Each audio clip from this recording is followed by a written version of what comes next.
بسم الله الرحمن الرحيم. السلام عليكم ورحمة الله وبركاته. أبو أحمد راجل غلبان ولع في نفسه ونهب أوقاف المسلمين، نهب العسكر لأوقاف المسلمين، نهاية بإحراق السيسي لأرشيف الحجج والعقود، وسلطة تنهب موارد مصر وتذل شعبها. إيه العلاقة طيب؟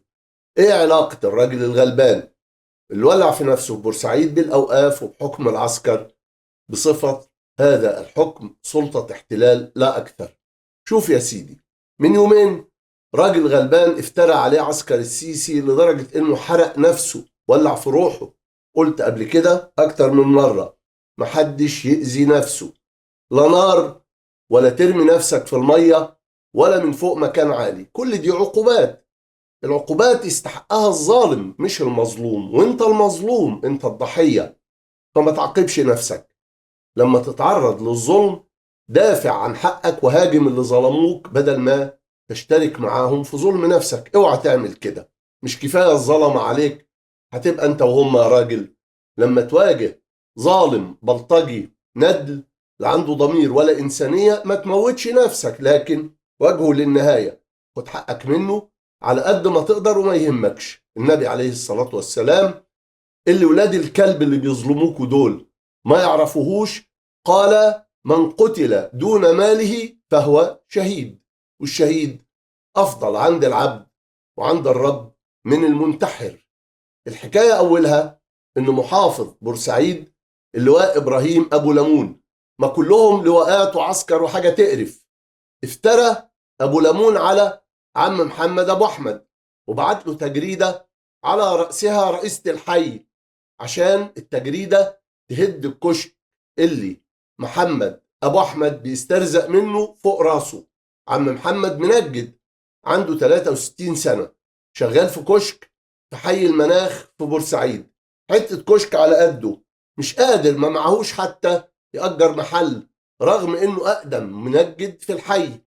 لكن الشغلانة مش جايبة همها، واللي جاي على قد اللي رايح. وعم محمد راجل قنوع وراضي بقليله وشغال عامل اللي عليه وزيادة. وبنته هاجر قدمت الأوراق اللي تثبت إن الكشك مرخص والكهرباء مدفوعة، مش زي ما معرصين السيسي بيقولوا إن مفيش رخصة وإنه سارق كهرباء. لا، الكلام ده مش مظبوط، ده افترى على الراجل. الراجل كل ورقه مظبوط ودافع ضرايبه وعامل اللي عليه وزياده، ورغم كده فوجئ بان كشكه جاله ازاله ضمن 7 اكشاك في المنطقه. ما سكتش، رفض قرار الازاله واعترض عليه وقدم كل ما يفيد سلامه الموقف. ومع ذلك فوجئ محمد ابو احمد بحمله ازاله اشغالات. هو الكشك المرخص كيان شرعي ولا اشغال غير شرعي؟ ده تناقض قانوني. العسكر هم الذين يخترقون ويهينون القانون ولا يمتثلون له ولا يعرفونه ولا يحترمونه. المهم، فوجئ عم محمد ابو احمد بحمله ازاله اشغالات بتقودها لا مؤاخذه رئيسه الحي، جايه تهدله الكشك بمبرر التطوير والتنسيق الحضري. شفت الخيبه؟ تطوير ايه وتنسيق حضري ايه؟ امال طلعتوا ترخيص للكشك ليه؟ الحكايه ان ولاد الكلب عايزين ياخدوا وش القفص في كل حاجه، عايزين يستولوا بالعافيه على اي حاجه او اي موقع بيجيب قرش. ومواقع الاكشاك اللي هم قرروا ازالتها مهمه، وهم هيشغلوها في اللي يجيب لهم قرش، مش هيفتحوا منجد زي عم محمد الراجل الغلبان اللي كان بينجد للغلابه. لا، هم هيعملوا حاجات تانية. وعشان كده حمله الاشغالات صممت على ازاله الكشك بالمخالفه لكل القوانين اللي في الدنيا. فالراجل لقى نفسه واقع في مصيده خيه ونصبوها له كفره، لا دين ولا اخلاق ولا انسانيه، فاشتبك معاهم في مشاده كلاميه وولع في نفسه. والولعه دي هي الغلط، دي بقى اللي انا معترض عليها في اللي هو عمله. تولع في نفسك ليه؟ انت ما غلطتش في حاجه، اللي غلطان هو اللي يتعاقب، اما انت مالكش ذنب. في النهايه الاهالي اتدخلوا وطفوا النار، بس بعد ما الراجل اصيب اصابات بليغه ونقلوه المستشفى وهو مصاب بحروق شديده. كمان عم محمد أبو أحمد في غيبوبة وحالته متأخرة.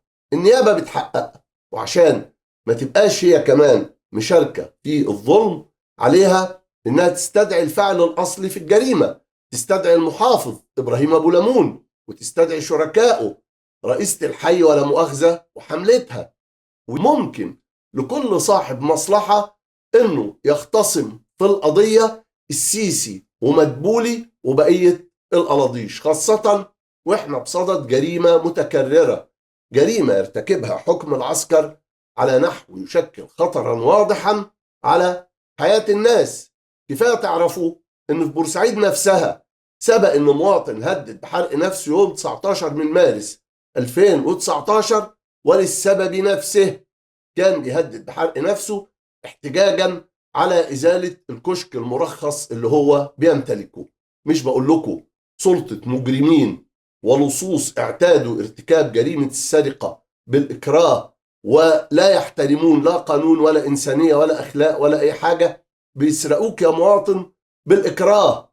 عندك محل، عمارة، شقة، حتة أرض أو حتى كشك على وجهة كده في حتة كويسة، يبقى هياخدوه منك يا معلم، واي ورق معاك تبله وتشرب ميته، عقود، رخص، توصيلات، كل ده ملوش اي لازمه عند عصابه حكم العسكر. ومفيش قدامك غير انك تستسلم او تدافع عن نفسك بكل الطرق ولغايه اخر نفس. ما ينفعش في النص، ما ينفعش انك تقاوم شويه وبعدين لا، هيدفعوك ثمن المقاومه، مع ان هم هيدفعوك انك انت كنت بتملك حاجه هم عينهم فيها، يعني هيستولوا على اللي عندك وهيهنوك اخر اهانه فوق البيعه. فهتستسلم من اولها، يا اما انك انت تشتغل بطريقه حق برقبتي، تقاوم للنهايه وبكل الطرق الممكنه والسلميه، وكل ما دون السلاح فهو سلميه. يبقى اما ان تستسلم واما أن تدافع عن نفسك بكل الطرق ولغاية آخر نفس. مش تأذي نفسك. تأذي نفسك ليه؟ ده عبط. ربنا يلطف بابا أحمد المنجد ويرجع له حقه من العصابة. لكن إيه علاقة الأوقاف وسلطة الاحتلال باللي قلناه ده؟ إيه علاقتها باللي حصل لأبو أحمد؟ خلينا الأول نأكد إن الدولة مش سلطة الاحتلال. الدولة عبر التاريخ وبامتداد الجغرافيا تظل مسؤولة مسؤولية مباشرة عن رعاية مواطنيها وتوفير ما يكفي احتياجاتهم.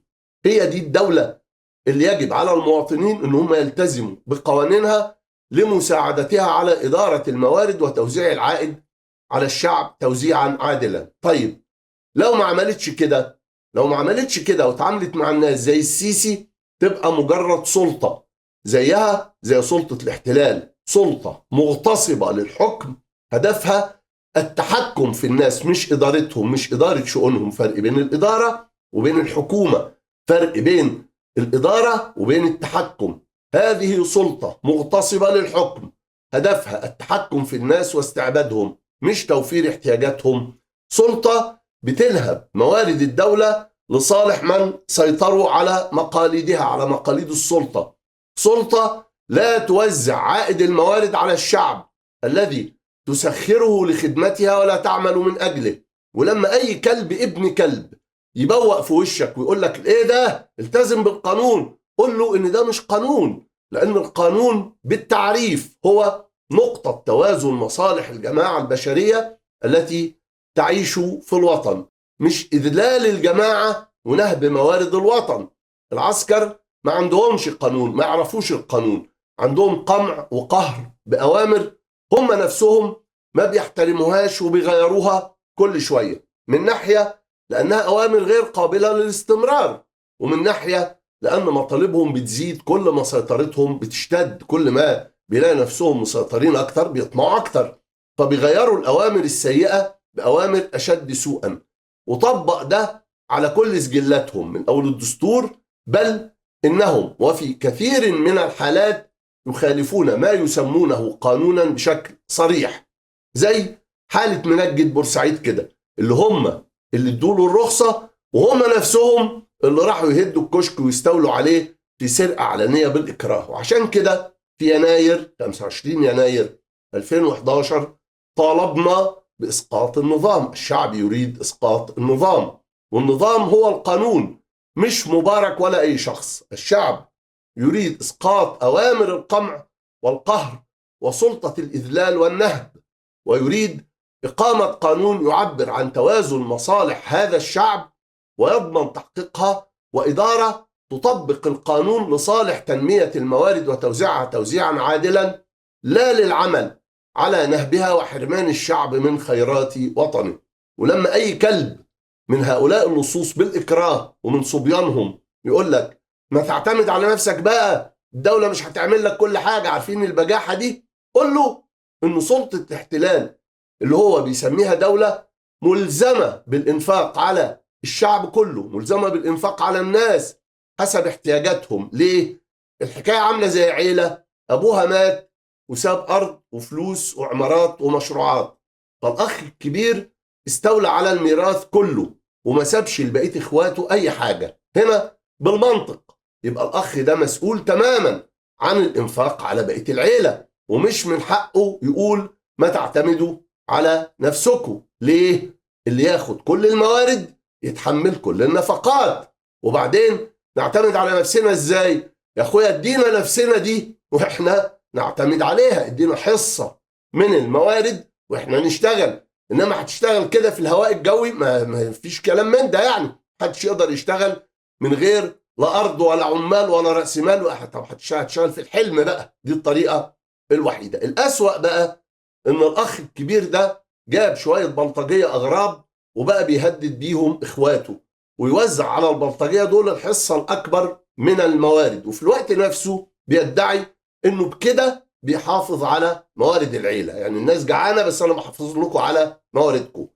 سلطة العسكر استولت على كل الموارد لصالح عصابة السلطة، وفوق كده اجرت بلطجية رسمي باحكام قضائية زي العرجاني ونخنوخ وبقيه الشله، وما سابتش للمواطن خرم ابره يتنفس منه. سلطه الاحتلال اللي بهايم وعبيد البياده بيسموها دوله محتكره كل الموارد ومش سامحه للمواطن انه يقرب من اي مورد. محتكره المناجم مثلا، لو ارضك طلع فيها بترول يصادروها، بينما في امريكا عيله بوش بتمتلك مناجم بترول في تكساس، وده من زمن أجداد جورج بوش الأب والابن. الأرض دي بتاعتهم والمناجم بتاعتهم، البترول اللي بيطلع ملك العيلة وتتصرف فيه زي ما هي عايزة. هل ممكن الوضع ده نشوفه في مصر؟ والله لو بقى الوضع ده قائم في مصر أنا هعتمد على نفسي يا عم، هشوف لي حتة أرض كده فيها بالبترول هطلع منه واصرف على نفسي وعلى جيراني واتصدق منه كمان، وتبقى العيشه فل، مش عايز من حد حاجه. انما انت محتكر كل الثروه وعايزني انا اتحمل كل النفقه. طب مين يقول الكلام ده؟ كمان سلطه الاحتلال العسكري في مصر بتحتكر تجارات معينه وتخصصات معينه، وبتمنع المواطنين من العمل في هذه التجاره وفي هذا التخصص، وبعد كده تقول لك ما تعتمد على نفسك بقى. طب شيل انت القيود الشديدة اللي انت حاططها على كل مجالات العمل واللي بتضمن لك ان انا اشتغل واطفح الدم، وبعدين في الاخر انت تستولي على معظم العائد وتصادر الشغلانة كلها، تصادر السبوبة كلها لما تعوز. وده سلوك غير موجود، لا يمكن تشوفه في اي دولة حقيقية. ومن شدة توحش سلطة العسكر هنلاقيها بتسد حتى أصغر المتنفسات اللي المواطن بيهين نفسه عشان يوفرها، ومش عاتق حد. حتى الكشك بتهده زي ما شفنا في بورسعيد، وحتى البياع السريح بتنهب بضاعته وبتستولي على فرشته أو عربيته، بتاخد منه السبوبة وتقول له اعتمد بقى على نفسك. طيب ما أنا كنت بعتمد على نفسي وانت اللي كتفتني ومنعتني. وهنشوف بياع بطاطا خدوا عربيته، وده مثال، مجرد مثال، راجل غلبان كل رأس ماله ما يعديش ما قيمته $200، تصادرهم سلطة العسكر وتسيبه مفلس، وممكن كمان تحبسه وتغرمه وتحطه تحت المراقبة، وبعدين تقول له اشتغل، الدولة مش هتعمل لك كل حاجة. ألقاه في الماء مكتوفا وقال له إياك إياك أن تبتل بالماء. عمال بنوا للدولة مصانع بعرقهم وبدمهم وبأعمارهم، زي مصانع النسيج والسيارات والأسمدة والكيماويات والحديد والسكر إلى آخره. وبعد ما المصانع دي استوت وقفت على رجليها، باعوها العسكر للي جه يطردوا العمال. طيب عمرهم اللي راح في المصنع ده هيجيبوه منين تاني؟ هيجيب عمر تاني غير عمر اللي عدى. وفوق كده اللي اشترى بيبيع المنتج بعشرات أضعاف سعره. الحاجة اللي كانت بتتباع بجنيه بقت بتتباع ب100. يعني بيشرد العمال وبينهب المستهلكين، ما هم العمال مستهلكين في وجه آخر يعني. وبعدين سلطة حكم العسكر تقول لك اعتمد على نفسك. طيب هو أنت سبت لي حاجة؟ ده أنت استوليت على مال الشعب وعلى المال الموقوف لله سبحانه وتعالى. أيوة، العسكر استولوا على أموال الأوقاف الإسلامية، الأموال التي قرر أصحابها ألا تباع ولا تورث، وأن يحبس ريعها، يعني يوقف العائد منها للإنفاق على ما قرر من أوقفها أن تنفق فيه. عندي جنينة فاكهة، فأقول إن عائد ثمرتها مخصص للإنفاق على غرض معين. وكانت الأوقاف قبل ما العسكر يستولوا عليها نوعين: خيرية وأهلية. الخيرية هي التي ينفق منها على وجوه الخير عموما، ويوزع عائدها على القريب والغريب بلا فرق، كتخصيص العائد للإنفاق على مستشفى أو مسجد. والأهلية هي التي ينفق ريعها على عائلة من أوقف الوقف وفي أغراض يحددها، كالإنفاق على الطلبة ولاد العيلة أثناء الدراسة، أو على من يريد الزواج، أو علاج المرضى أو الفقراء. وكانت الأوقاف عبر التاريخ تمثل أكبر مورد من موارد المجتمع. وحسبك أن تعرف أن صلاح الدين الأيوبي أنفق من عائد الأوقاف على إعادة بناء الجيش المصري الذي كان منهارا تماما، كان صفر. تمكنته أموال الأوقاف من الانتصار على الصليبيين بفضل الله سبحانه وتعالى. ويرصد الرحالة محمد بن أحمد بن جبير الكناني الأندلسي في كتابه المشهور رحلة ابن جبير أن الأوقاف كانت تنفق على الطلاب الذين كانوا يوافدون إلى الإسكندرية من الأقطار النائية، فيلقى كل واحد منهم مسكنا يأوي إليه ومدرسا يعلمه، ويجرى عليه راتب للإنفاق منه.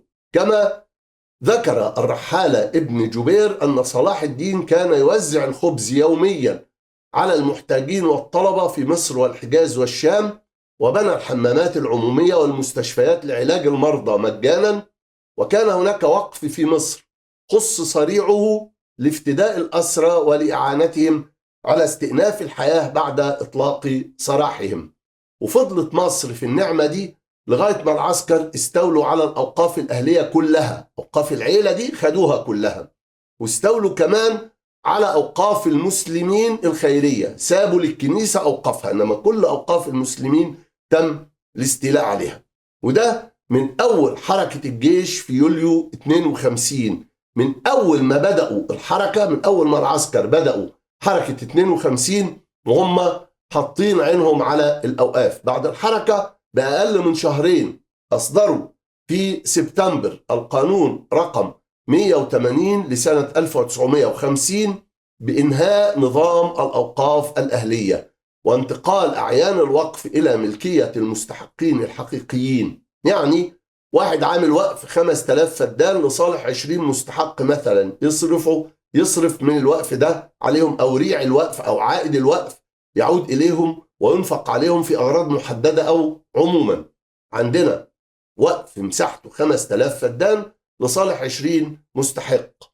نفك الوقف، العسكر بقى عملوا ايه؟ فكوا الوقف ووزعوا الارض على المستحقين، فبقى نصيب الفرد 250 فدان مثلا.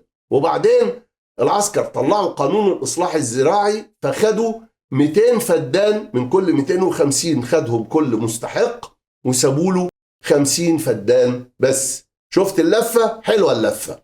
وبعد اقل من سنه استولى العسكر على أوقاف المسلمين الخيرية كمان، وده بالقانون رقم 247 لسنة 1953 والقرارات والقوانين التالية له والتي صدرت في 1959 و1960، واللي بموجبها بقت كل الأوقاف الخيرية خاضعة لوزارة الأوقاف. ودخلت عائدات هذه الأوقاف في الموازنة العامة ولم تعد تنفق في وجوه الخير المخصصة لها. هنا استولى العسكر على الأموال التي كانت موقوفة لله سبحانه وتعالى.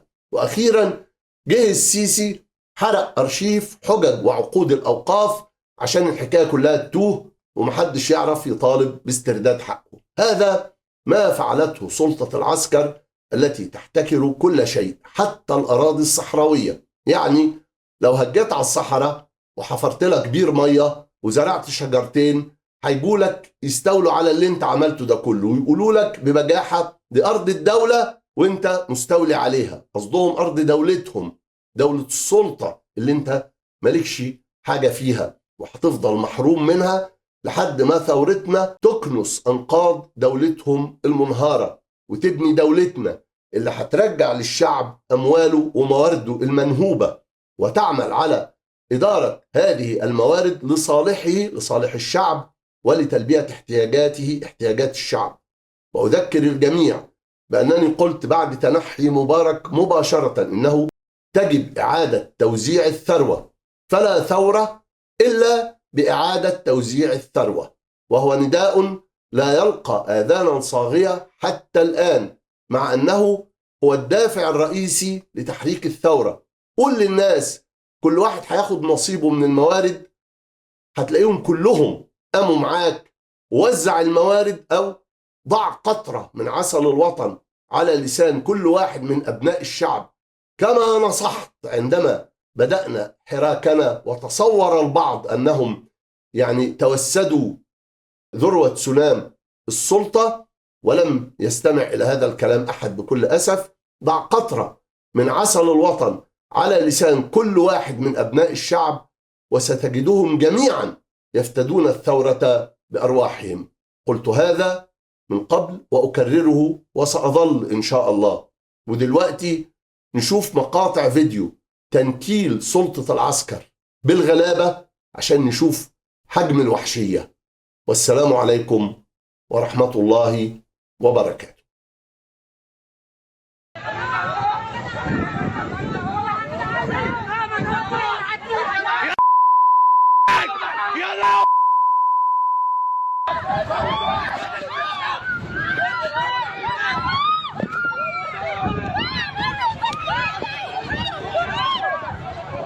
يلا يا يلا يا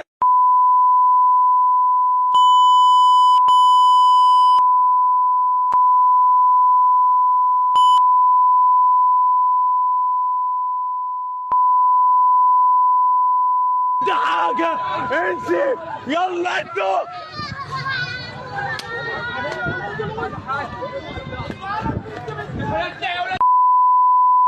يا نفسي يا بنتي.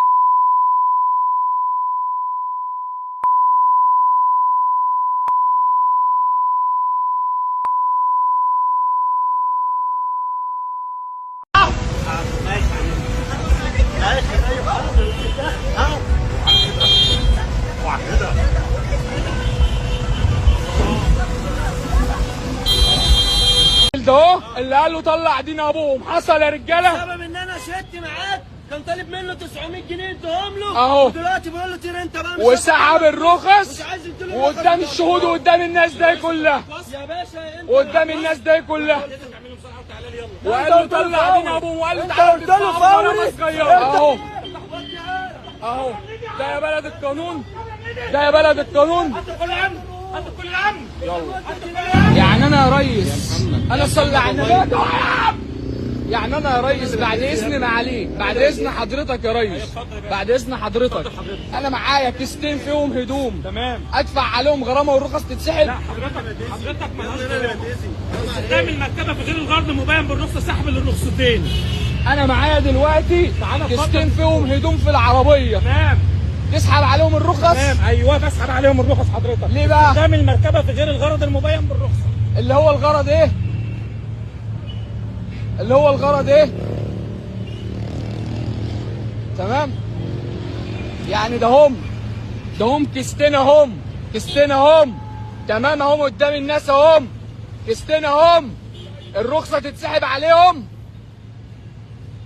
ده هم كيستين يا مصر الرخصة تتسحب عليهم. ده هم كيستين يا حكومة الرخصة تتسحب عليهم. ده هم كيستين يا مصر يا بلد الثورات يا بلد القانون الرخصة تتسحب عليهم. ده هم كيستين حق الغلابة يتسحب عليهم.